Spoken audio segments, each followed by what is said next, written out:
These spools of wire found in a scrapyard have a bright future ahead. They'll be used as transmission lines to power small wind turbines. This workshop, offered by a solidarity project here in Abidjan, is teaching people how to build the electrical devices. This volunteer instructor explains that almost all the components used here are sourced from refuse. This workshop was organized by IT specialist Bakary Bola. He also oversees a repair cafe in Ivory Coast's capital, where people are helped to mend their laptops and cell phones free of charge. It's important for us to give them the skills to do basic maintenance so that they don't throw things away when they malfunction. If they don't know repair is possible, people first keep the defective items at home and then throw them away when they need space. According to the 2020 Global E-Waste Monitor, 30,000 tons of unwanted electronic waste were generated in Ivory Coast in 2019. A lot of it ends up in dumps. Abidjan has many scrap collectors. An entire neighborhood lives from the trade. It's where Bakary Bola finds the parts he needs at bargain prices.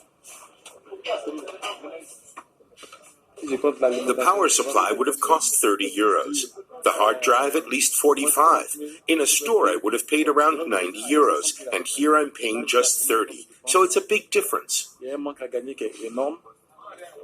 Apart from a few private initiatives, there is no formal system for disposing e-waste in Ivory Coast. The collectors have a hazardous job, dismantling devices that often have toxic components, such as this key element in a microwave oven. Cavity magnetrons generate magnetic waves that can be extremely harmful. We don't have a choice. We know that it's dangerous, but since it's the only way to earn a living, we have to do it. A primary aim of the Yup Korea Lab community project is to cut the volume of e-waste in the city. But they'd like the authorities to go further. A proper recycling system would also benefit people beyond the immediate neighborhood.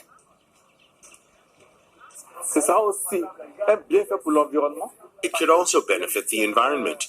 With a functional recycling and recovery system, we wouldn't have trash piled up here, waiting for a potential buyer to come and remove one single component.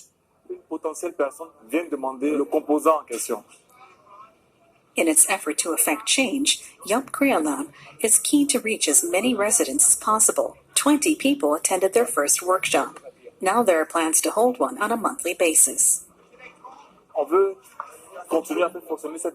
We want to keep this cycle going, getting the parts from scrap collectors and handing them over to people who do something with them. Then those people who are learning here today will be able to go and buy those items themselves to make a wind turbine.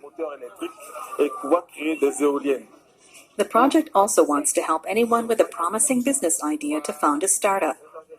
It hopes to enable people to turn their futures around by supporting creative innovation, talent incubation, and environmental protection.